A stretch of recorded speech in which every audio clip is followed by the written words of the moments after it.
Mga Lodi, don't skip ads po tayo, maraming salamat sa patuloy ninyong pagsuporta. Paki-like and share naman dyan mga Lodi. At sa mga gustong mag-donate sa ating GCash or regular na load, mag-comment lang po tayo. Para patuloy tayong makapag-upload ng mga bagong kabanata. Marami pong salamat. Subaybayan natin ang kwento ng isang kabataang nangarap para sa kanyang mga mahal sa buhay. Mula sa pinakamahina tungo sa pinakamalakas. Alamin natin ang kwento ng kanyang buhay. Kabanata 2631 hanggang Kabanata 2640. Kabanata 2631. Tiningnan ni Yehan ang apat na makapangyarihang nilalang na lumabas at bahagyang ngumiti. Maliban kay Jiyo Niyang, isang makapangyarihan sa langit na demonyong saksi, at kay Chenlio, ang iba pa ay mga makapangyarihang Diyos-demonyo. Makakatawa pa kayo ngayon, mapait na sabi ni Shaoli. Ngayon ay labis na siyang nagsisisi. Kung may mangyari kay Yehan, tiyak na siya ang mananagot, at medadami pa ang buong maharlikang pamilya ng Chanho. Dalaga, turuan kitang mabuti ngayon. Maging ang taong pinagkakatiwalaan mo ay kayang saksakin ka sa likod. Kalma ang tinig ni Yehan habang nakatingin sa apat na Diyos-demonyo na bumalot na sa paligid. Kahit harap-harapan sa ganoong lakas, hindi pa rin nagbago ang ekspresyon ni Yehan. Ate Chenlio, hindi ko kayang panoorin kang gawin ito. Matatag ang mga mata ni Shaoli, at ang pagsisisi sa kanyang puso ay lalo pang lumalim.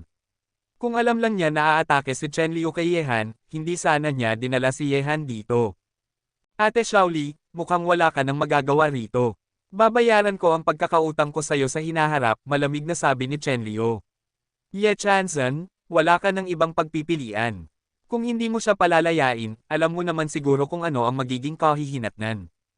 Sa narinig, sinabi ni Yehan, maaari ko bang malaman kung bakit mo ito ginagawa? May kinalaman ba ito sa'yo? Malamig na tugon ni Chenlio. Talagang wala, magaan ang ngiti ni Yehan. Pero kung ako ang nasa lugar niya, papatayin mo rin ba ako? Pagkasabi nito, kumilos si Yehan, iwiniwas-iwas ang kanyang mangga sa harap ng mukha niya. Sa sandaling iyon, isang mukhang pamilyar kina Chenlio at Shaoli ang lumitaw sa harapan nila. Kuya Hanye, ikaw pala. Biglang nagbago ang ekspresyon ni Chenlio. Hindi niya akalaing si Yehan, isang tao, ay siya palang si Hanye noon. Hindi rin inasahan ni Yehan na muli niyang makikita si Chenlio sa lahi ng tao. Akala niya matapos ang pamamaalam ng hari ng Peacock, hindi na sila muling magtatagpo. Ngunit ngayon, muling nagpakita si Chenlio sa kanya, sa ganitong paraan pa.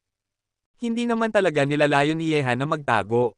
Plano na sana niyang ipaalam kina Shaoli at sa iba pa ang kanyang tunay na pagkakakilanlan, ngunit dahil sa pagdating ni Chenlio, napilitan na siyang magsalita ngayon kahit panaramdaman niya ang pagnanais ni Chenlio na siya'y patayin. Subalit sa ganitong sitwasyon, lalo niyang kailangang ihayag ang totoo. Hayop ka! Namilog ang bibig ni Shaoli, halos kasya ang itlog sa gulat. Hindi rin siya makapaniwala na ang taong kinaiinisan niya, ang tinatawag niya malaking kontrabida, ay si Yehan mismo na matagal nang nasa tabi niya. Hindi niya kailanman inisip sa kanyang panaginip na si Yehan, isang tao, ay siya ring si Hanye na minsang kilala sa desyertong lupain. Maging sina Jiyo Niyang at ang mga malalakas na mula sa Tian Maizo ay nabigla rin. Nakilala na ni Jiyo Niyang si Yehan sa Wanyao Building at alam niya kung gaano ito kasalimuot at kasindek-sindek. Ngunit ngayon, sa kanilang isipan, nagsanib ang imahe ni Yehan at Hanye. Pareho silang kapansin-pansin, at may parehong lakas at karisma. Yehan? Hanye? Kaya pala. Malungkot na ngumiti si Chenlio. Ngayon, nauunawaan ko na kung ano ang ibig niyang sabihin noon. Kung ikaw ang pakay, hindi niya kayang gawin iyon, at ako rin. Nakita ni Yehan ang kalungkutan sa mga mata ni Chenlio, kaya ilang hakbang siyang lumapit. Pagkatapos ng ating paghihiwalay, ipinagbilin ko kay Awatch ang naalagaan ka. Pero mukhang hindi mo naman kailangan ng tulong ni Newman, nakakaya mo na ng mas mabuti. Tiningnan ni Yehan ang mga kasama ni Chenlio.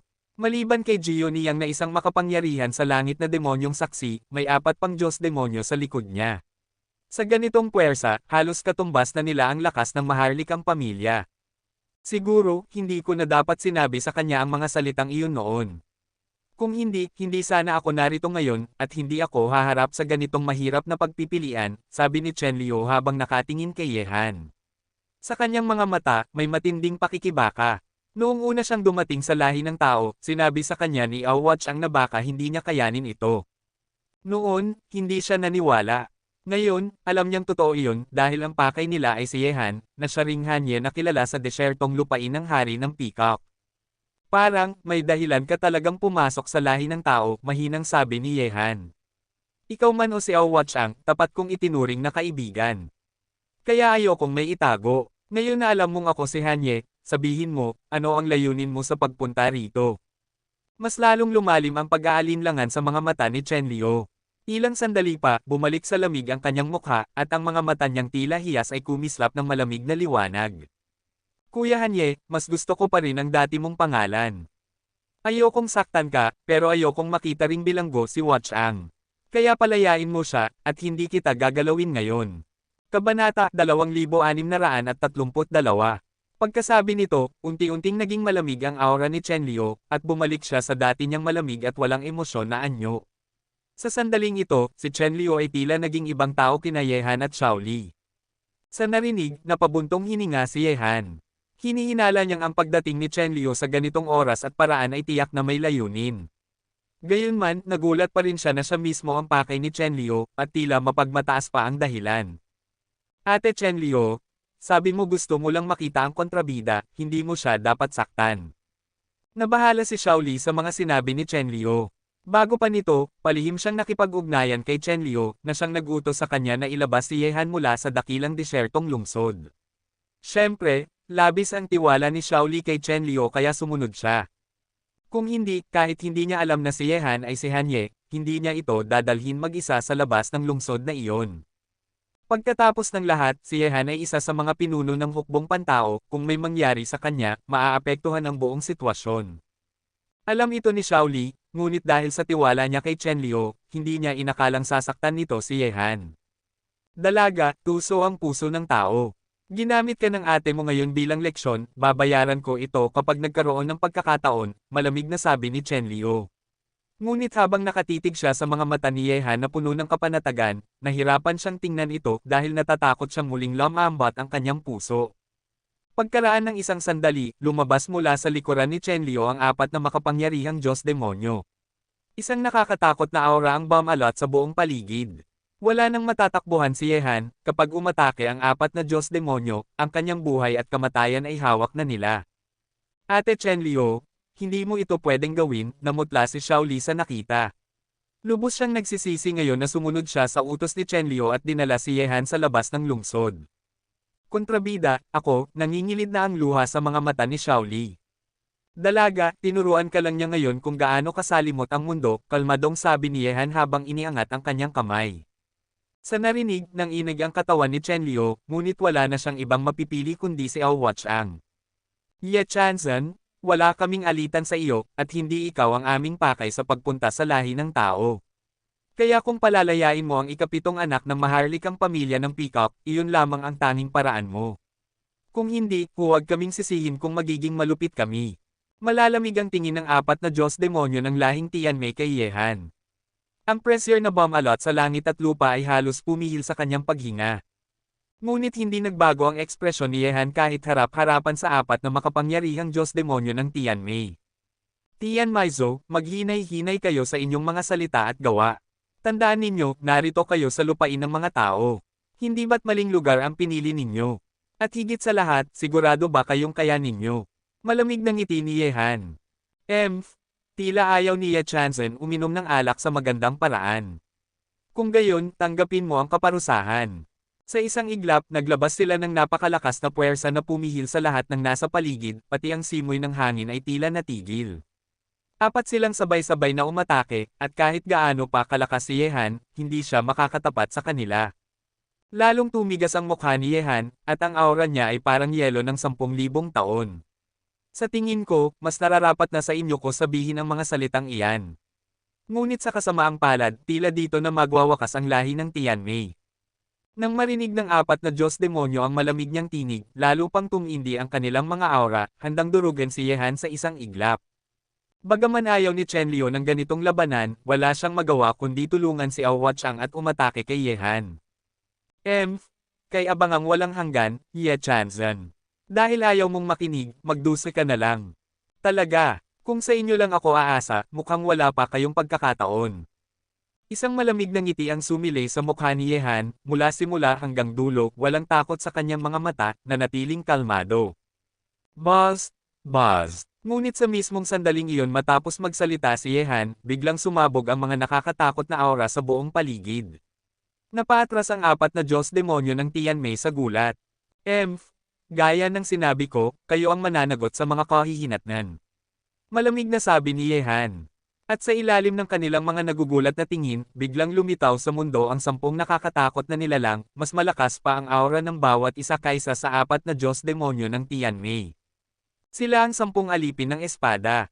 Ang 10 ito ay palaging nagbabantay kay Yehan, at hindi nagpapakita maliban kung nalalagay sa panganib ang kanyang buhay. Ito rin ang dahilan kung bakit hindi natitinag si Yehan, sapagkat kahit isang dambuhalang mandirigma tulad ni Li Cheng, ang hari ng dobleng espada, ay hindi niya kayang talunin si Yehan kung haarang ang 10 alipin ng espada.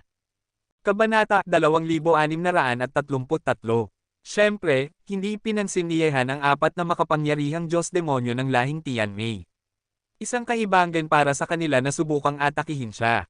Hindi maganda to. Biglang nagbago ang ekspresyon ng apat na Diyos demonyo ng Tianmei at sabay-sabay silang umatras patungo sa likuran ni Chen Liu upang siya'y protektahan. Ang kapangyarihang lumitaw sa sandaling iyon ay napakalakas, hindi nila ito kayang labanan. Parang isang iglap na lang at maglalaho na ang mundo. Nakita iyon ni Chen Liu at naging seryoso ang kanyang mga mata. Noong sumunod sila kay Yehan sa dakilang desyertong lungsod, hindi nila napansin na may ganitong kalakas na puwersa na nakatago sa tabi ni Yehan. Ngunit habang nag-aalala ang lahing Tianmei, si Shaoli naman ay biglang nagliwanag ang mukha. Mula sa pagluha, napalitan ito ng ngiti. Kung may nangyari kay Yehan ngayon, magdadala siya ng habang buhay na pagsisisi. Prinsesa, anong gagawin natin ngayon? Napatulala si Jiunyang. Napakabilis ng pagbabago ng sitwasyon na hindi niya ito nasabayan. Ngunit ngayon, malinaw na nakasalalay na ang kanilang buhay sa isang salita lamang ni Yehan, mabubuhay ba sila o mamamatay?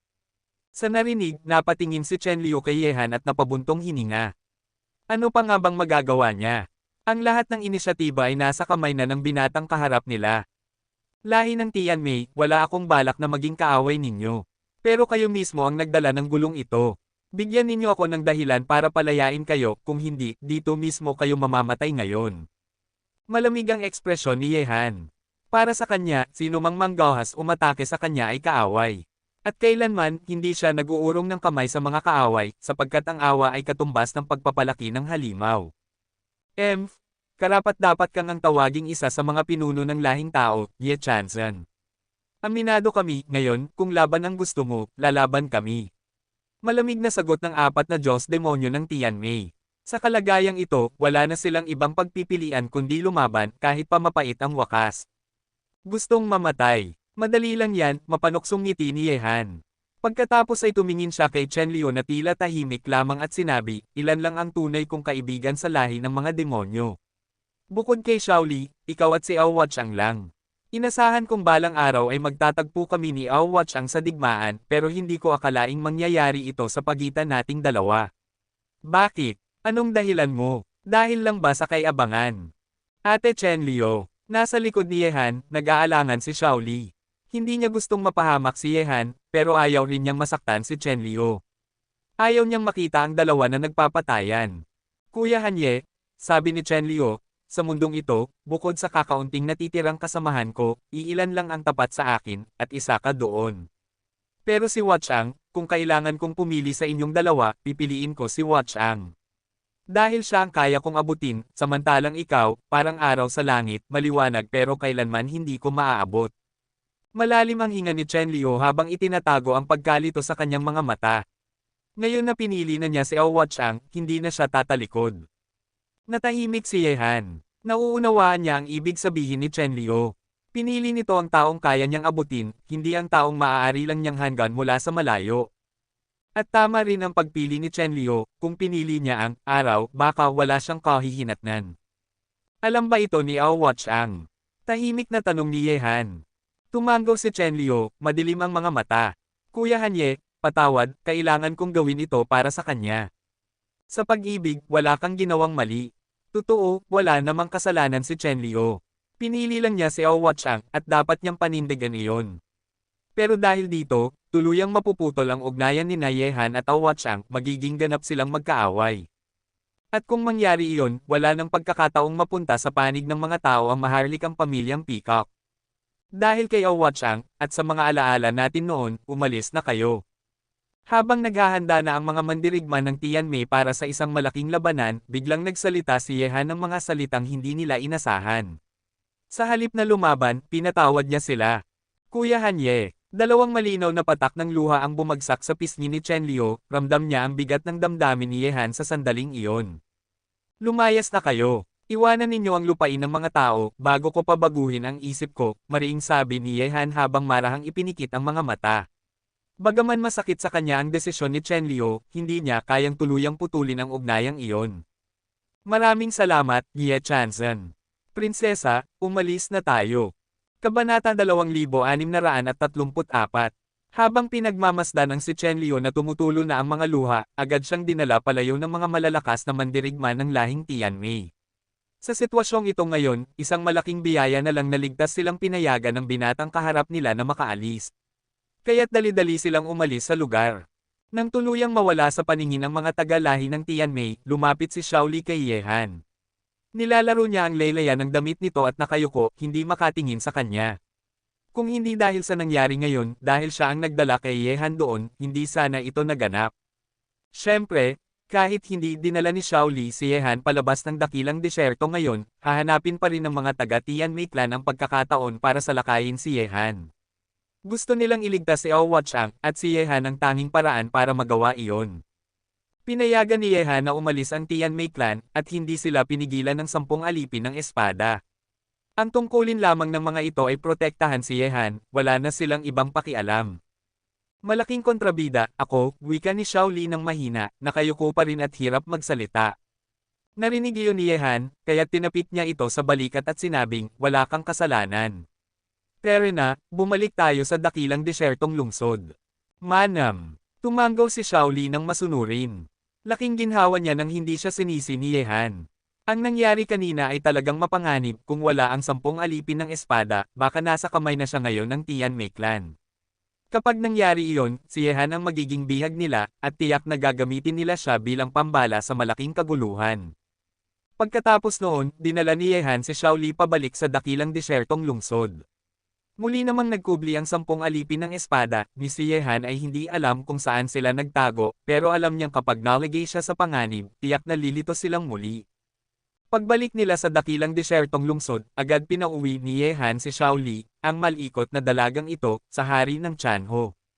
May kailangan pa siyang asikasuhin, at wala siyang oras para samahan ang batang iyon. Samantala, habang naghahanda ang hukbo ng tao at ang 3 maharlikang pamilya para depensahan ang hangganan, sa hilagang lupain ng mga Yaozu, lahi ng mga demonyo, muling nagtipon ang kanilang hukbo at nagsimulang umaban patungo sa hangganan ng lahi ng tao. Ngayon, ang pwersa ng Yaozu ay hindi dapat maliitin, nakalikom sila ng 800,000 sundalo patungong hangganan ng mga tao. Siyempre, matapos ang nakaraang pagsalakay, ito na halos ang sukdulan ng makakaya ng Yaozu. Sa huling labanan, halos nalipol ang mga maharlikang pamilya nilang lumusab sa mga tao, kaya't naging magulo at hindi mapanatag ang buong lupain ng hilagang Yaozu. Humina ang kapangyarihan ng mga maharlikang pamilya sa iba't ibang rehiyon, at ngayon, may mga puwersang nagnanais agawin ang kanilang mga trono. Kung hindi lamang dahil sa kapangyarihan ng templo na nagpapanatili ng kaayusan, baka matagal nang nagkaroon ng panibagong digmaan sa hilaga. Lahi ng tao, sa pagkakataong ito, matitikman nyo ang kawalang pag-asa. At sa mga taksil, ito na ang katapusan ninyo. Sa landas na tinatahak ng hukbong Yaozu patungong hangganan ng mga tao, naglalakad ang isang dambuhalang hukbo sa ilalim ng langit. Ang mga pinuno nila ngayon ay ang 2 prinsipe ng Yaozu. Ang una, may pulang-pulang buhok, matikas at dambuhala, at ang kanyang mga mata ay tila kaya niyang lumunin ang langit at lupa. Para siyang Diyos ng digmaan sa larangan. Ito ay si Xuanyi, ang ika-5 prinsipe ng Yaozu. Ang isa naman ay mayabang ang titig, puno ng pagnanasa at halimaw na kasakiman sa mga mata, tila isinilang para pumatay, sabik sa dugo. Ito ay si Yazi, ang ika-6 na prinsipe ng Yaozu. Pareho silang kilalang kilala sa buong lahi ng mga demonyo, walang hindi nakakakilala sa kanilang dalawa. Noong nakaraan, kahit milyon ang hukbo, hindi pa rin natin natalo ang mga tao. Ngayon, hindi tayo dapat bigwan ng ating templo. Seryosong wika ni Prinsipe Swanee habang nakamasid sa kalawakan. Ngumisi naman si Prinsipe Yazi, may halong kabaliwan ang tinig. Narinig ko, matatalino raw ang mga pinuno ng lahi ng tao, puro panlilin lang at pukana. Si Habo ay natalo ng ilang beses sa kanilang mga taktika. Pero ngayon, tayo naman ang gagamit ng sarili nilang paraan laban sa kanila. Titingnan natin kung alin ang mas matalino, ang tao o ang Yaozo. Matindi ang titig ni Prinsipe Swanee. Dahil sa kanila, labis na nalugi ang ating lahi. Sa pagkakataong ito, maghahasik tayo ng massacre laban sa mga tao na yayanig sa buong daigdig. Tumawa si Yazi. Hehe, dumating na ang oras. Panahon na para ikaw at ako ay maging tanyag sa buong mundo. Muling nagpadala ang lahi ng mga demonyo ng 800,000 sundalo laban sa lahi ng tao. Siyempre, hindi ito nakalampas sa mga mata ng hukbong tao. Muling nagtipon ang mga pinuno ng 3 maharlikang pamilya at ng mga makapangyarihang mandirigma sa hangganan, handa na silang harapin ang bagong pag-atake. Sa pagkakataong ito, hindi na sila uurong. Mga kasama, ang hukbo ng Yaozo ay muling paparating sa ating hangganan. Bagamat mahina sila kumpara sa nakaraang labanan, hindi natin dapat sila maliitin. Pagkatapos ng kanilang pagkatalo noon, tiyak na mas handa sila ngayon. Kaya't itong labanan ay magiging mabigat para sa ating lahat. Sa bulwagan ng dakilang desyertong lungsod, nagtipon ang mga pinuno ng lahi ng tao at ng 3 maharlikang pamilya, lahat ay naghahanda para sa paparating na digmaan. Kabanata 2635. Yehan, ano sa tingin mo ang dapat nating gawin sa laban na ito kapag muling sinalakay ng mga halimaw? Kahit na may tsansa tayong manalo kung direktang lalaban tayo sa kanila, kahit manalo pa tayo, malamang ay malaki pa rin ang magiging pinsala natin sa huli. Ang mga mata ng lahat ay nakatingin kina Yehan, Kang Tianzan, at Zhou Banroo. Sila ang 3 pinuno ng lahing tao ngayon, at walang ibang makapapantay sa kanila sa paggawa ng mga plano. Pagkarinig nito, sinabi ni Yehan, nagpadala ang lahi ng mga halimaw ng 800,000 sundalo sa pagkakataong ito, at nang ahas silang salakayin ang lahing tao. Tiyak na naghanda na sila ng mabuti, kung hindi ay hindi nila ipapadala ang ganitong puwersa para lamang mamatay. Pero sa ngayon, hindi pa natin alam kung ano ang kanilang mga paghahanda, kaya sa tingin ko hindi pa dapat tayo makipagbanggaan ng harapan. Tanging sa pagkilala sa sarili at sa kalaban tayo magkakaroon ng mas malaking tsansang manalo. Sabi ni Kang Tianzang, gayunman, kung gusto nating malaman kung ano ang inihanda ng mga halimaw, mukhang mahirap pa nating matukoy sa ngayon.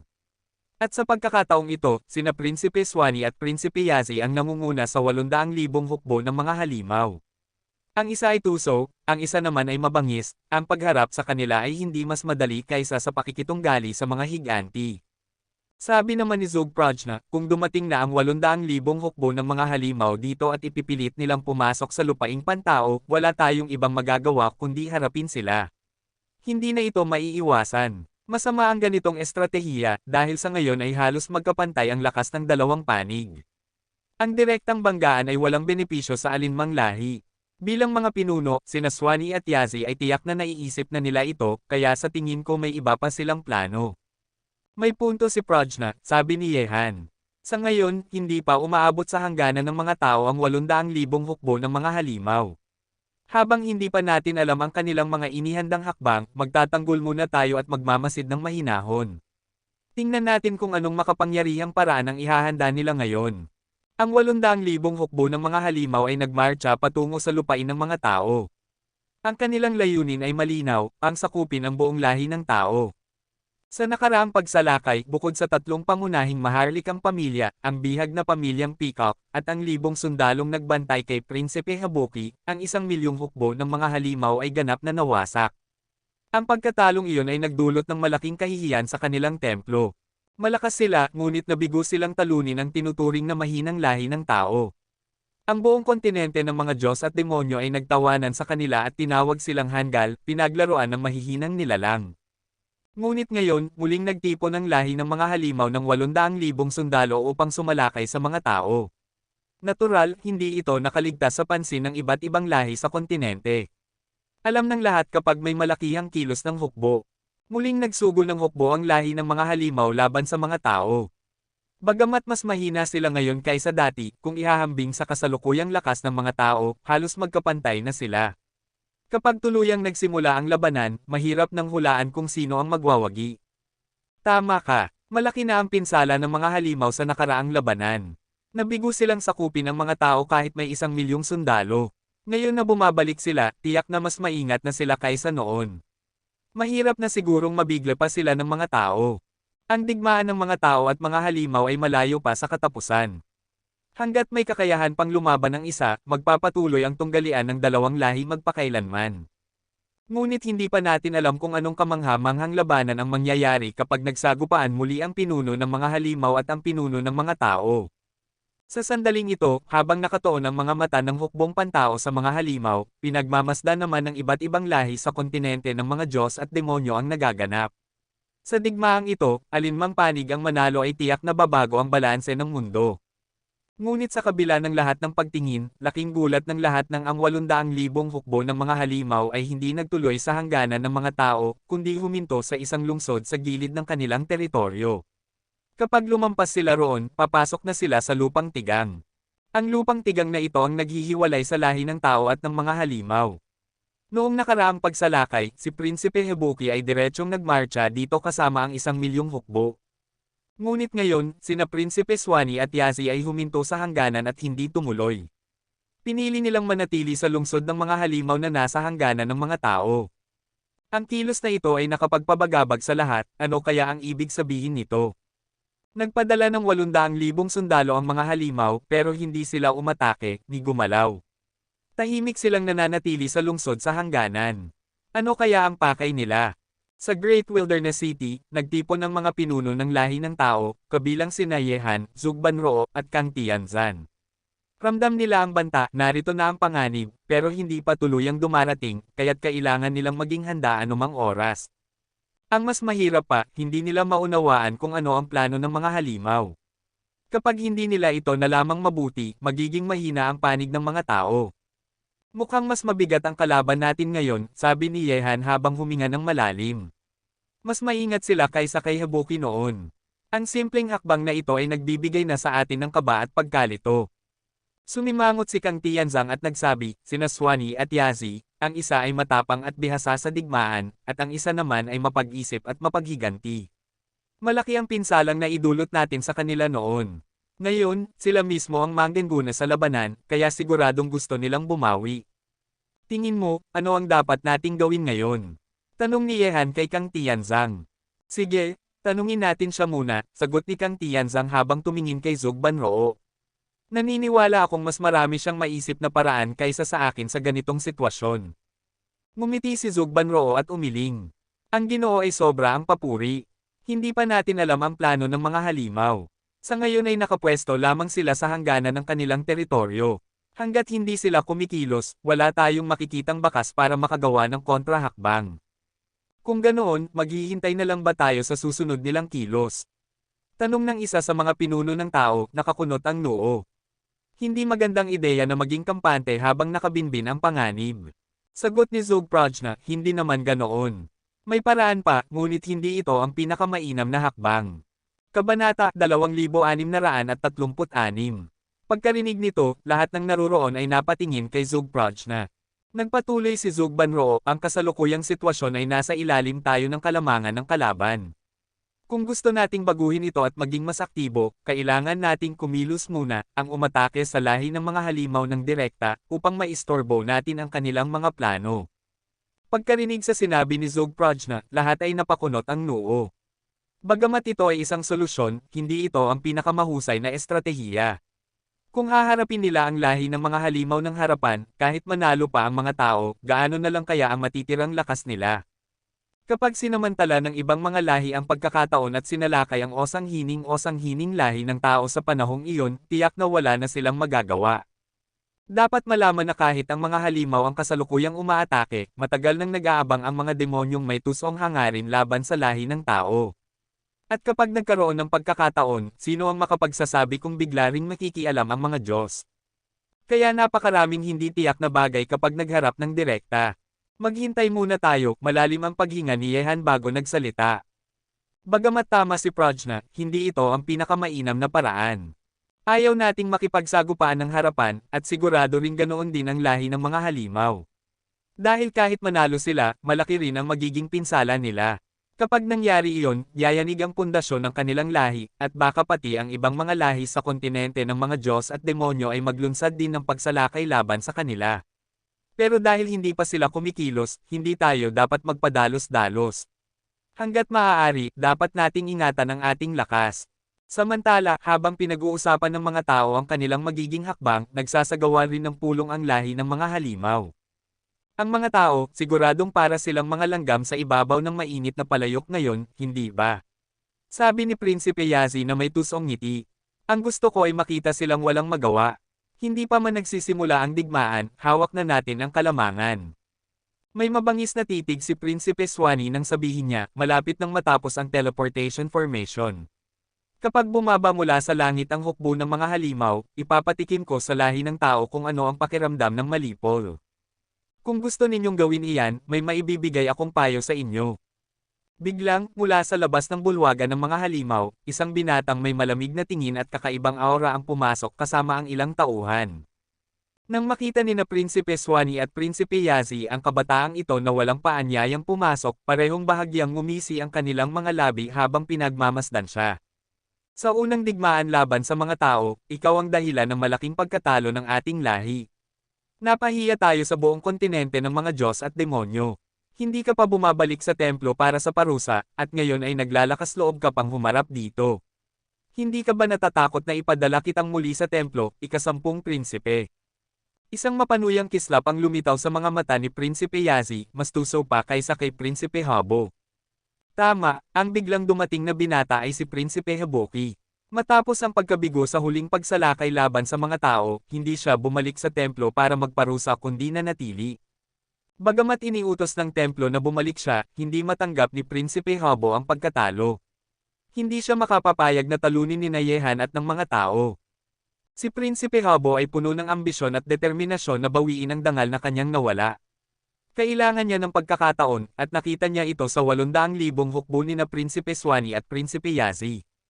Malamig ang kanyang mukha nang sabihin niya, kahit maparusahan pa ako, babawiin ko ang nawalang karangalan. Sa huling digmaan, hindi ako natalo dahil sa kakulangan ng lakas, kundi dahil sa pagtataksil. Kung walang mga traidor, sana ay nasa ilalim ko na ngayon ang lahi ng tao. Ngumisi si Prinsipe Yazi at sinabing, hindi nakakatakot ang matalo, ang nakakatakot ay hindi mo tanggap na mahina ka. Ika-10 prinsipe, hindi ka na ang pinuno ngayon. Hindi rin namin kailangan ang tulong mo dito. Mas mabuti pang bumalik ka sa templo at tanggapin ang iyong parusa. Kapag dumating ang utos ng pinakabanal, baka hindi ka nabigyan ng isa pang pagkakataon. Bagamat kapwa magagaling ang 10 prinsipe ng lahi ng mga halimaw, dahil sa taglay nilang galing, mas matindi rin ang kanilang kompetisyon. Sumagot si Prinsipe Habo ng malamig, anumang maging kapalit nito, ako ang mananagot. At huwag kayong mag-alala, hindi ko hahangarin ang posisyon ng pinuno. Gusto ko lang manalo, kahit isang beses lang. Alam kong mas kilala ko ang lahi ng tao kaysa sa inyo. Sa tulong ko, mas malaki ang tsansa ninyong manalo. Kung magtagumpay kayo, sa inyo ang karangalan. Ako naman, gusto ko lang makita ang pagkawasak ng mga taong tumalo sa akin. Unti-unting lumiit ang mga mata ni Prinsipe Yazi, puno ng tusong kaisipan. Alam niyang hindi niya lubos na mapagkakatiwalaan si Prinsipe Habo, ngunit isang bagay ang totoo, mas may karanasan si Habo sa pakikidigma laban sa mga tao. Kahit may sariling plano na sila, magiging mas madali ang laban kung may kasama silang nakakaalam ng mga taktika ng mga tao. Nagkatinginan sina Prinsipe Yazi at Prinsipe Swanee, kapwa nauunawaan ang nasa isip ng isa't isa. Sa palagay ko, talagang desidido kang manatili, ika-10 prinsipe, sabi ni Prinsipe Yazi na may mapanuksong ngiti. Ako si Yazi, at hindi ako marahas na tao. Kung gusto mong manatili, wala kaming tutol. Kapag sinisi kami ng templo, ako ang mananagot, malamig na tugon ni Prinsipe Habo. Kung ganoon, sagot ni Prinsipe Yazi, maupo ka, ika-10 kapatid. Kabanata 2637. Muling naupo sina Prinsipe Yazi at Prinsipe Swanee.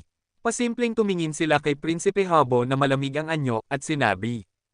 Pang-10 kapatid, sa huling digmaan, panampakana ang lahi ng tao, at may mga taksil pang tumulong sa kanila, kaya nagdulot iyon ng matinding pagkatalo sa ating lahi ng halimaw. Pero ngayon, hindi na mauulit iyon. Malapit nang matapos ang pormasayo ng teleportation, kapag sinubukan pa ng mga tao ang kanilang mga Pokona, ipapakita natin sa kanila kung sino ang tunay na naglalaro. Nang marinig ito, malamig ang mga mata ni Prinsipe Habo. Dahil sa teleportation array, hindi na magiging kalamangan ang astrolabe ng mga tao. Pero matatalino ang mga iyon, para talunin sila, dapat muna nating guluhin ang kanilang mga plano at isip. Kapag sila ay naguluhan at nagalit, mas lalaki ang tsansa nating manalo. Sabi ni Prinsipe Swanee, kung ganoon, kailangan muna nating magsindi ng apoy sa likuran ng lahi ng tao para hindi nila malaman kung saan sila titingin. At ang apoy na ito, dapat magpasiklab ng galit sa kanila. Sumagot si Prinsipe Habo na may mapanlinlang na ngiti, kung ganoon ang gusto ninyo, may maipapayo ako. Ang lahi ng tao ay may 7 pangunahing rehiyon, at 4 doon ang tinatawag na mga dakilang makalangit na Dominion. Kapag nakuha ang 4 na iyon, kontrolado na ang buong lahi ng tao. Ang 3 natitirang rehiyon ay hindi na gaanong banta. Kumunat ang noo ni Prinsipe Yazi. Kaya balak naming targetin ang 3 dakilang Dominion maliban sa Chanchuan. Hindi, tugon ni Prinsipe Habo na may dagwang ngiti. Kung ako ang sa inyo, hindi ko pipiliin ang alinman sa 4 na dakilang Dominion. Dahil magkaugnay ang mga iyon, kapag inatake ninyo ang isa, agad tutulong ang iba gamit ang kanilang astrolabe. Kaya mas mainam na sindihan natin ang apoy sa mga rehiyon ng Yuheng, Yaoguao, at Kaiyang. Ngayon, nasa hangganan ng Chanchuan ang hukbo ng tao, at iyon ang pinakamalayong bahagi mula sa 3 rehiyong ito. Kapag nagkaroon ng kaguluhan doon, matatagalan bago sila makabalik para tumulong. Sa panahong iyon, sapat ang lakas natin para gumawa ng kagimbal-gimbal na pangyayari. At dahil gusto nating galitin ang lahi ng tao, dapat hindi maliit ang apoy, kung papatayin, patayin lahat. Kahit lipulin pa ang buong nilalang ng isang rehiyon, mas magagalit sila. Isang nakapangangilabot na enerhiyang dugo at puot ang sumabog mula sa katawan ni Prinsipe Habo. Wala nang bakas ng damdamin o pagkatao sa kanyang malamig, mabangis, at halimaw na mga mata. Ang pagkatalo niya sa kamay ni Nayehan ay tuluyang nagpabaliw sa kanyang isipan. Ang tanging nais niya ngayon ay manalo, at makita si Yehan at ang mga kasamahan nitong gumuho sa pagkatalo. Para rito, gagawin niya ang lahat. Nanlaki ang mga mata ni na Prinsipe Swanee at Prinsipe Yazi. Ang lalaking ito, kapag naging marahas, mas mabangis pa sa kanila. Bagamat parehong gusto ni Yazi at Swanee na maghasik ng masaker sa lahi ng tao, ang plano ni Habo ay higit pa, hindi lang lungsod ang lilipulin, kundi buong rehiyon. Ayon sa narinig ko, si Yehan ay unang lumitaw sa Yaoguang Domain. Iyon ang pinakamainam na lugar para simulan ito. Sabi ni Prinsipe Habo na may mapanlinlang na ngiti, na parang nalulugod sa malupit niyang plano. Hindi tumutol sina Swanee at Yazi. Bagamat malupit ang plano, hindi rin naman sila mababait. At higit sa lahat, mataas ang posibilidad na magtagumpay ito. Kahit hindi nito tuluyang wasakin ang hukbo ng tao, siguradong mauudyok nito ang kanilang galit at kaguluhan. Kapag galit at padalos-dalos ang mga tao, mas madali silang talunin kaysa kapag sila ay kalmado. At kapag napilitang bumalik ang puwersa ng tao sa Yaoguang Domain, mabubuksan ang pagkakataon ng lahi ng halimaw. Lahi ng tao, dakilang abandoned city. Ngayon, nakatuon ang lahat ng mata ng hukbo ng tao sa mga halimaw. Bagamat wala pang ginagawang pag-atake ang 800,000 hukbo ng Yaozo, malinaw na handa silang umatake anumang oras. Kaya laging alerto ang mga tao para sa nalalapit na digmaan. 2 araw na mula nang dumating ang hukbo ng halimaw, pero wala pa rin silang galaw. Nilalaro lang ba nila tayo? Sabi ni Yeching habang nakatingin sa tigang na lupain sa harap nila. Nakasama niya si Yehan sa hangganan, kung saan sa kabila lamang ng lupaing iyon ay naroon na ang 800,000 hukbo ng halimaw na nagbabantang lipulin ang mga tao. Tahimik si Yehan ngunit laging alerto. Marahil oo, marahil hindi. Ang kilos ng Yaozo ngayon ay mahirap basahin. Pero pakiramdam ko, may tinatago silang masamang Pokona. Maghintay pa tayo ng 1 araw. Kung wala pa rin silang galaw, mapipilitin tayong gamitin ang huling paraan, ang direktang pag-atake. Tumango si Yeching. Ngayon, lahat ng nilalang sa kontinente ng Diyos at demonyo ay nakatingin sa atin. Kung matalo tayo, magiging mas malupit ang kapalaran ng ating lahi. Ngumiti si Yehan. Sana matapos na agad ang digmaang ito. Kapag bumalik sa dati ang mundo, isasama kita para makita sina Yuner at ang iba pa. Doon, makakapamuhay tayo ng payapa. Mahinang idinantay ni Yeching ang ulo niya sa balikat ni Yehan, tahimik na nangangarap ng araw na iyon, isang araw ng kapayapaan. Ngunit sa oras na iyon, habang naghihintay ang hukbo ng tao, ang hukbo ng halimaw ay tahimik nang sumalakay sa lupain ng Yaoguang. Biz! Isang nakakayanig na enerhiya ang sumiklab sa kalangitan ng Yaoguang domain. Mula roon, nagsilabas ang libu-libong nilalang na parang itim na kidlat. Sa isang iglap na balot ng itim na ulap ang buong kalangitan, at ang nakapanghihilakbot na enerhiya ng halimaw ay kumalat na parang sasakupan ang buong mundo. Nang makita ito, nanginginig sa takot ang mga cultivador sa mga lungsod sa ibaba, dahil mula sa ulap na iyon, dama nila ang nakamamatay na pagnanasang pumatay. Kabanata 2638. Yaozo, hindi maganda, ang Yaozo ang dumating dito. Totoo nga, ang lahi ng halimaw. Paano sila nakarating sa Yaoguang domain? Tumakbo tayo. Sa isang iglap, kumalat sa buong mundo ang mga sigaw ng takot. Sa lungsod sa ibaba, makikita ang mga tagapagsanay na nagtatakbuhan sa lahat ng direksyon. Nagkagulo ang buong paligid. Ang mga taong nagtatakbuhan na nagkakabuhol-buhol ay hindi na mailarawan sa salita. Lahi ng tao, manginig kayo.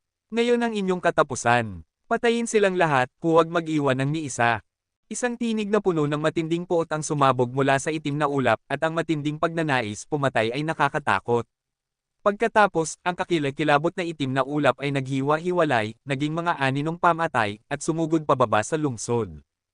Ang nakatatakot na massacre ay naganap doon sa isang iglap. Sa sandaling iyon, may kabuoang 400,000 tropa ng mga halimaw na bumaba sa Yaoguang domain, pinamumunuan ni Prinsipe Swanee. Sa kanila, ang pinakamahina ay nasa antas ng Yaozan, at ang pinakamalakas ay nasa antas ng mga Diyos-demonyo. Isang napakatinding puwersa. Sabihin mo, paano makakalaban ang mga tagapagsanay ng Yaoguangyo sa ganitong uri ng massacre? Dapat mong malaman na ang rehiyon ng Yaoguang ay ang pinakamahina sa 7 rehiyon. Sa kampo ng mga taong tagapagsanay, yaong mga higit sa antas ng Supreme One of the Tribulation ay sumali na sa labanan laban sa lahi ng mga halimaw. Sa mga pangunahing rehiyon ngayon, halos ang mga tagapagsanay na naiwan ay yaong mga nasa ibaba ng Supreme Realm. Sa harap ng hukbo ng mga halimaw, sila ay tulad ng mga langgam, walang kakayahang lumaban. Ang malakas na mga tunog ng pagpatay ay umalangaw-ngaw sa buong mundo. Sa harap ng 400,000 makapangyarihang tropa ng halimaw, ang lungsod ay nawasak sa loob ng kalahating oras. Kaunti lamang ang nakatakas. Sa lungsod na iyon pa lang, daan-daang libong tagapagsanay ang malupit na pinaslang ng hukbo ng mga halimaw. Ang makapal na amoy ng dugo ay kumalat sa himpapawid, at ang kamatayan, na parang sumpa, ay bumalot sa buong Yaoguang ngayon. Ang dugo ay lumilipad sa hangin, at ang langit ay naging kulay dugo. Mula noon, tinawag ng Yaoguang ang araw na iyon bilang araw ng pagsasanay sa dugo, dahil sa ilalim ng nagbabagang araw, ang buong Yaoguang ay naging kulay pula, parang ito ay naging lupain ng kamatayan, isang lugar ng kasumpaan. Massacre sa lungsod. Sa ilalim ng pag-atake ng hukbo ng mga halimaw, ang mga lungsod sa Yaoguang domain ay winasak isa-isa. Ang mga bangkay ay nagkalat, at ang dugo ay umapaw. Hindi mabilang na mga nilalang ang malupit na pinatay ng kanilang mga tibak. Para sa mga mahihinang tagapagsanay ng lahi ng tao, walang kahit kititing na awa ang ipinakita ng mga Yaozo. Nang dumating sila sa Yaoguang domain ng lahi ng tao, layunin talaga nila ang maghasik ng massacre. Bago pa man dumating ang hukbo ng tao sa Yaoguang, gusto nilang patayin hanggat kaya nila. Sa loob lamang ng kalahating oras, halos 3 lungsod sa Yaoguang domain ang naging parang impyerno sa lupa, at hindi pa rin tumitigil ang pagpatay ng lahi ng mga halimaw. Ngayon, nakatakdang lumikha sila ng malaking trahedya na yayanig sa buong kontinente ng mga Diyos at demonyo. Sa huling digmaan ng pananakop, nabigo ang Yaozo at labis na natalo, ngunit ngayon, nais nilang maghayganti sa lahi ng tao sa pamamagitan ng massacre na ito. Layunin din nilang sirain ang paniniwala sa puso ng mga tao gamit ang nakakatakot na pagpatay na ito. At sa simula ng lahat ng ito, hindi pa alam ng mga pinuno ng tao sa hangganan ang nangyayari, ang kanilang atensyon ay nakatingin pa rin sa direksyon ng kanilang sariling lahi. Yaoguangyo, tandaan ninyo ngayon ang pangalang ito, ako, Prinsipe Swanee. Iiwan ko sa inyong mga puso ang bangungot na hindi ninyo makakalimutan. Sa kalangitan, si Prinsipe Swanee ay nababalutan na ng dugo. Sa sandaling iyon, siya ay mistulang demonyo mula sa impyerno. Ang massacre sa Yaoguang domain ay labis na malupit. Halos buong lungsod ang pinaslang ng lahi ng halimaw, sinumang makita nila ay pinapatay. Sa pamamagitan ng kanilang napakalakas na kapangyarihan, winasak nila ang lahat ng nilalang sa lugar na iyon. Mula nang dumating ang hukbo ng mga halimaw sa Yaoguang Domain, higit sa 1 milyong tao ang malupit na pinaslang. Maraming lungsod na ang winasak ng mga Yaozo, at hindi pa rin sila tumitigil sa pagpatay. Ngayon, sa Yaoguang Domain, sila ay parang walang awang mga Diyos ng kamatayan, animoy taga-ani ng buhay. Sa kalangitan, tinitingnan ni Prinsipe Swanee ang mga taong pinapatay sa ibaba. Ang kanyang mga mata ay puno ng kasamaan, na para bang humahanga siya sa obra maestrang nilikha sa ilalim ng kanyang pamumuno. Nabalitaan kong si Yehan ay nagtayo ng Tianlong City sa Yaoguang Region at kasalukuyang umuunlad. Kapag winasak ko iyon, siguradong masakit sa kanya. Dapat kayong magbayad ngayon sa ginawa ninyong pagpatay sa lahi ko. Mukhang kailangan kong pabilisin ang kilos ko dahil di magtatagal, malalaman ng mga hangganan ng tao ang balita. Si Prinsipe Swanee, na may masasamang mata, ay nagpatuloy sa kanyang pamumuno. Sa loob lamang ng wala pang 2 oras, 7 o 8 lungsod na ang nawasak, at lahat ng tagapagsanay doon ay pinaslang. Kabanata 2639.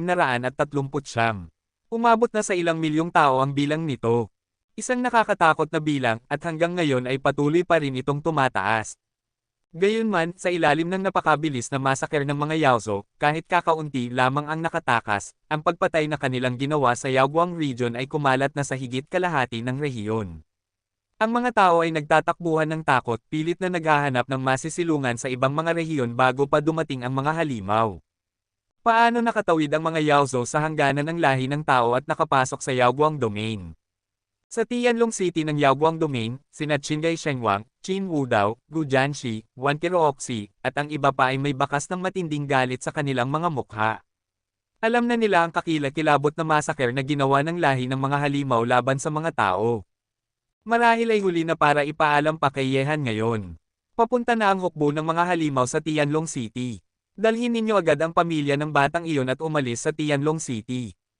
Ako na ang mauuna upang tingnan ang sitwasyon. Ang mga kilay ni banal na Haring Qingai ay nakakunot ng mahigpit. Ang ginawang masaker ng mga halimaw sa mga tao ay tunay na malupit at walang awang kasamaan. Liu Qingai, pinigilan siya ni Qin Wudao at sinabi, mag-ingat ka. Bigla ang umatake ang lahi ng mga halimaw, at hindi sila magpapakita ng kahit anong awa. Huwag kang padalos-dalos. Hehe, huwag kang mag-alala. Tiningnan ni banal na Haring Qingai sina Qin Wudao at ang iba, bahagyang ngumiti, at saka umalis. Sa sandaling ito, papalapit na ang hukbo ng mga halimaw sa Tianlong City, kaya kailangan niyang tingnan mismo ang sitwasyon. Kung maaari, kailangan niyang bumili ng kaunting oras para kina Qin Wudao at sa iba pa. Umiwas muna tayo. Pumunta tayo sa sinaunang guho, iyon lang ang tanging ligtas na lugar ngayon. Kung hindi tayo aalis, huli na. Napabuntong hininga ang sinaunang guro ng espada. Umalis na tayo. Matindi ang tingin ni Qin Wudao, at sa kanilang pamumuno, dinala nila ang pamilya ni Yehan papunta sa sinaunang guho, isang lugar na kabisado ng sinaunang guro ng espada. Ngunit sa sandaling iyon, ang mga pinuno ng lahi ng tao sa hangganan ay sabay-sabay na nabahala, at isang matinding galit ang bumalot sa buong dakilang desyertong lungsod. Mga demonyong halimaw, napakalupit nila. Matagal silang nanahimik nitong mga nakaraang araw, yun pala ang layunin nila, lampasan tayo at salakayin ang Yaoguang Domain. Paano nagawa ng mga hayop na ito? Pinatay nila ang milyon-milyong tao. Mga hayop na walang puso. Lahat tayo, pumunta sa Yaoguang Domain. Kailangan patayin natin silang lahat. Oo, pasukin natin ang Yaoguang Domain. Sa bulwagan ng pulong ng lahi ng tao, lahat ay nag-aalab sa galit, kasama na si Yehan, dahil ang mga taong pinakamahalaga sa kanya ay nasa Yaoguang Domain. Kung may masamang mangyari sa kanila, hindi niya kayang isipin ang magiging kahihinatnan. Kahit sina Zugproj na at Kang Tianzan, na bihirang magalit, ay nabalot na rin ng matinding puot. Ang pagpatay ng milyon-milyon ay sadyang napakalupit ng mga Yaozo. Yehan, ano ang iniisip mo? Bilisan mong magdesisyon. Sabi ng patriarka ng Qinsheng at ng iba pa habang tinitingnan si Yehan ng may matinding pag-aalala. Ang Tianlong ay susunod sa akin papasok sa Yaoguang Realm. Ang iba ay pumasok sa Yaozo.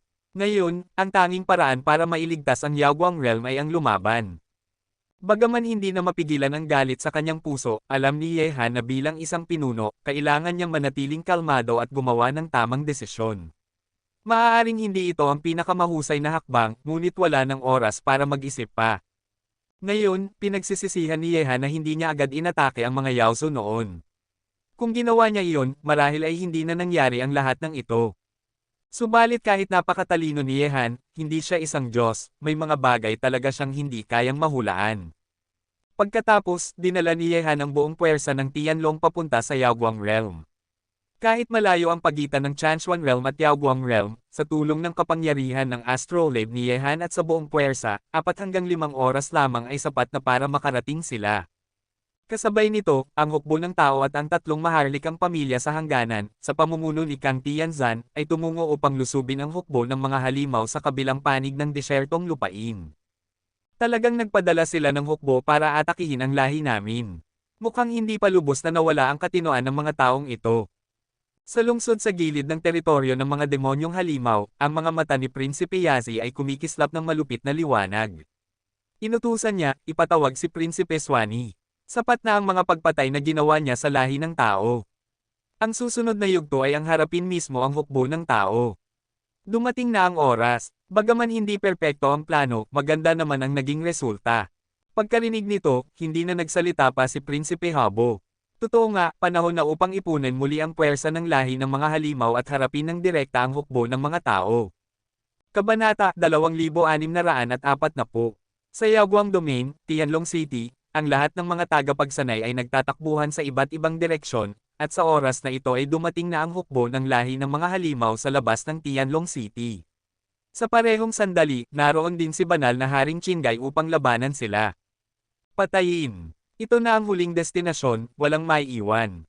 Sa isang iglap, ang nakakatakot na kapangyarihan ay ramagasa sa Tianlong City na parang daluyong. Muling sumiklab ang madugong pagpatay, at ang mga monghe ng lahi ng tao ay namatay ng pangkat-pangkat sa ilalim ng kanilang massacre, ang kanilang buhay ay tila walang halaga, parang mga langgam lamang. Nang makita ito, namula ang mga mata ni banal na Haring Qinggai. Lahi ng mga halimaw, huwag kayong magpadalos-dalos sa lupain ng mga tao.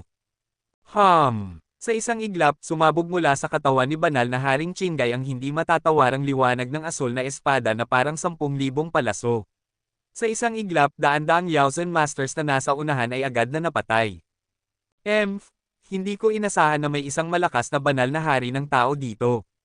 Patayin siya, at mag-iwan ng alaala para sa mga darating mula sa lahi natin.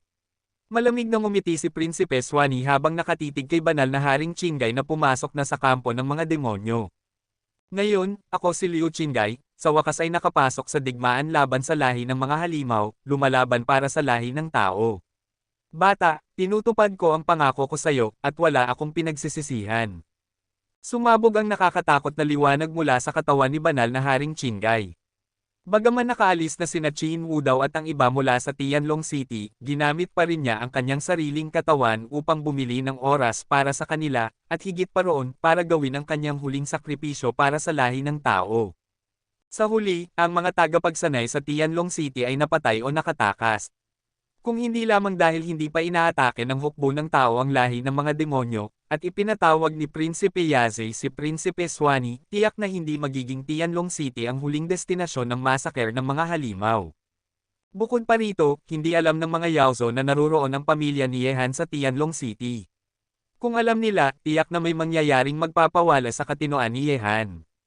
Siyempre, nakipaglaban si banal na Haring Qinggai sa mga Yaozo at sa huli ay namatay sa labas ng Tianlong City. Ang kanyang katawan, parang monumentong hindi bumagsak, ay nakatayo sa pangunahing daan papasok ng Tianlong City. Ngunit sa sandaling ito, ang banal na Haring Qinggai na nakatayo roon ay wala ng hininga ng buhay. Sa paligid niya, nakahandusay ang mga bangkay, at ang mabigat na amoy ng dugo ay nangingibabaw sa hangin. Ang dating maringal na Tianlong City ay ngayoy wasak, wala nang bakas ng dating karangyaan. Tahimik na rin ang paligid, walang natitirang buhay. Sa unang tingin, tila isa na itong impyernong Shire. Ngunit sa araw na ito, ang massacre na ginawa ng lahi ng mga halimaw laban sa mga tao ay nakapatay na ng 12 lungsod ng sunod-sunod. Ang bilang ng mga mungheng namatay sa kamay ng mga halimaw ay lumampas na sa 5 milyon, umabot sa nakakatakot na 8 milyon. Ang bilang na iyon ay nakakapangilabot, isang bagay na kayang magpatindig ng balahibo ng buong mundo. Buzz! Sa sandaling ito, sa ibabaw ng tahimik at madugong impyerno ng Shire, isa-isang lumitaw sa langit ang mga pigire. Nang dumating sila, tumitig sila sa wasak na lungsod, sa mga bangkay, at sa malagim na amoy ng dugo na kumalat sa pagitan ng langit at lupa. Kahit ang mga disipulo ng Tianlong na nakaranas na ng madugong labanan laban sa mga halimaw, ay nanginginig pa rin sa tanawing parang purgatorio sa kanilang harapan. Matandang aoba, nakatitig si Yehan sa tahimik na lalaking nakatayo sa lupa, tila isang bundok na hindi bumabagsak. Sa kanyang namumulang mga mata na puno ng puot, unti-unting bumagsak ang luha. Ang kanyang puso ay tila banibiyak ng matalim na kutsilyo. Mahigpit niyang pinisil ang kanyang kamao, at bumaon ang kanyang mga kuko sa laman. Tumulo ang dugo mula sa pagitan ng kanyang mga daliri. Sa sandaling iyon, ang marahas na enerhiya sa puso ni Yehan ay tuluyang sumabog. Mga Yaozo, ang pagkamuhi kong ito ay hindi na kailanman mapapawi. Ang tinig na puno ng puot ay umalangaw-ngaw sa impyernong ito sa lupa, parang isang panata na kumalat sa bawat sulok ng mundong ito. Sa lahi ng tao, milyon-milyong monghe ang pinaslang. Bilang isang tao, walang makapipigil sa ganitong galit. Higit pa rito, namatay pa mismo si banal na Haring Qinggay sa Tianlong City, isang sugat na hindi kailanman maghihilom sa puso ng lahi ng tao. Habang nakatingala sa langit si Yehan, sumisigaw ng buong lakas at pinapakawalan ang galit na parang halimaw, dumating si Ye Qing na may pulang mga mata, at maging ang lahat ng disipulo ng Tianlong ay hindi na rin napigilan ang puot sa kanilang mga puso. Sa loob ng lupaing iyon, pinalaya nila ang lahat ng hinanakit. Sa lupa, maingat na inihiga ni Yehan si banal na Haring Qinggay. Lumuhad siya sa harapan nito, at tinitigan ang tahimik na mukha ng matanda habang tumatagos ang lungkot sa kanyang mga mata. Mula pa noong unang pagkikita nila sa Wushuang City sa Tianzhou Region hanggang sa pagtatatag ng Tianlong sa Yaoguang Region, si banal na Haring Qinggay ang palaging nagbabantay sa kanya, itinuturing siyang anak na kailangang protektahan, nag-alay ng sarili, walang pag-iimbot. Kahit sa kamatayan, ipinagpatuloy pa rin niya ang tungkuling iyon, ang protektahan ang pinakamahalagang bagay para kay Yehan.